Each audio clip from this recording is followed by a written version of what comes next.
शहीद को हमसे जुदा हुए 27 साल का अरसा गुजर गया। इन 27 सालों में बूढ़े उस दुनिया को चले गए, जवान बूढ़े हो गए और बच्चे जवान हो गए। तीसरी नस्ल इस वक्त यहां पर पिंडाल में मौजूद है, नौजवान नस्ल, जो उस जमाने में बच्चे थे। एक बड़ा सवाल है ये कि शहादतें होती क्यों है, क्यों हमसे ऐसी शख्सियात को छीन लिया जाता है? आखिर वो कौन सा जुर्म था जो बाइस बना कि शहीद अल्लामा आरिफ हुसैन अल हुसैनी को इस कौम से छीना गया, इस मुल्क से छीना गया और उम्मत इस्लामिया से छीना गया? क्या उनका जुर्म उनका कद काट था? क्या उनका जुर्म उनका बदन था? क्या उनका जुर्म उनका मजहर था? क्या उनका जुर्म एक खास इलाके से उनका ताल्लुक था, या फिर उनका जुर्म कुछ और था?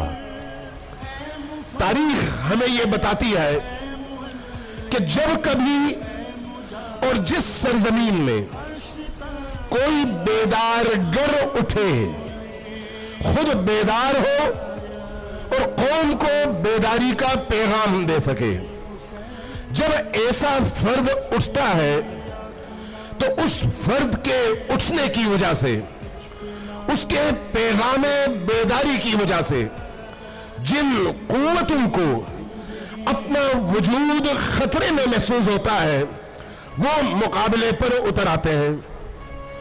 लेकिन जब दलील के जवाब में दलील खत्म हो जाए, इस्तदलाल के जवाब में इस्तदलाल खत्म हो जाए, बातों के जवाब में बात खत्म हो जाए और वो ताकतें आजिज आ जाएं, तो फिर वो फैसला कर लेती है कि ऐसी शख्सियात को उम्मत से छीन लिया जाए जिनकी आवाज उम्मत की बेदारी का और उन जालिम ताकतों की मौत का पैगंबर बनती है। ये रिवायत रोज़े अज़ल से चली आ रही है। लिहाजा करबला में हुसैन इब्ने अली हो या पेशावर में उस हुसैन के बेटे आरिफ हुसैन अल हुसैनी हो, उनका जुर्म शिया होना नहीं है, उनका जुर्म कोई खास मसलक नहीं है, बल्कि उनका जुर्म उनका वो पैगाम है जिसकी वजह से उम्मतें बेदार होती हैं। अगर आप गौर करेंगे शहीद आरिफ अल हुसैनी की जिंदगी पर, तो जो चीज नुमाया तौर पर नजर आएगी वो ये है कि उनको भी क़यादत के तकरीबन 4.5 साल मिले और इन 4.5 सालों में गली गली, घर घर, दर दर, इलाका इलाका, करिया करिया, गांव गांव पहुंचकर इस शख्सियत ने जो पैगाम दिया, वो पैगाम फिरका और मसलक का पैगाम नहीं था। वो पैगाम शीइयत का पैगाम शिया होने की हैसियत से नहीं था, बल्कि वो पैगाम वो था जो मोहम्मद अरबी लेकर आए, अली जिसको लेकर मैदान में उतरे और हुसैन ने जो पैगाम करबला में जिंदा किया। ये अलग बात है कि उस पैगाम की इफादियत को महदूद करने के लिए उसको शीइयत का नाम देकर फिरकावारियत पैदा करने की कोशिश की जाए। ये अलग दास्तान और अलग बहस है।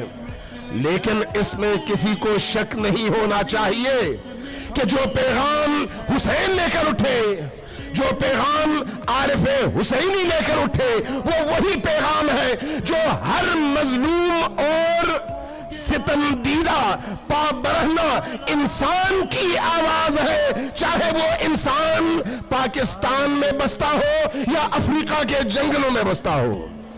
ये इंसान और मजलूम इंसान की आवाज है। लिहाजा آج بھی اگر وہ آواز لے کر کوئی اٹھتا ہے تو یقین جانیے اس کو اپنی جان اپنی ہتھیلی پر لے کر میدان میں اترنا پڑتا ہے. جس کی آواز میں وہ پیغام نہ ہو اس کو کوئی خطرہ بھی نہیں ہوتا. جس کی آواز میں حریت نہ ہو، جس کے پیغام میں حریت نہ ہو، جس کے پیغام میں بیداری نہ ہو، جس کے پیغام میں مظلوموں کی مظلومیت کے خلاف اور ظالم کے ظلم کے خلاف بغاوت نہ ہو، اس کو کوئی کچھ نہیں کہتا. اس کو کوئی نقصان پہنچانے کی کوشش نہیں ہوتی. نقصان کس کو پہنچتا ہے؟ اس کو جس کی آواز سوئے ہوئے کو جگاتی ہے. شہید عارف الحسینی کی آواز وہ آواز ہے. آج جو برسی کے موقع پر اس کانفرنس کو نام دیا گیا بیداری امت، یہ اسی آواز کو زندہ رکھنے کی جد و جہد کا وہ تسلسل ہے جس کا تقاضا ہے ہمارے دین کا، ہماری آئیڈیالوجی کا، ہمارے مکتب کا، قرآن کا اور اسلام کا.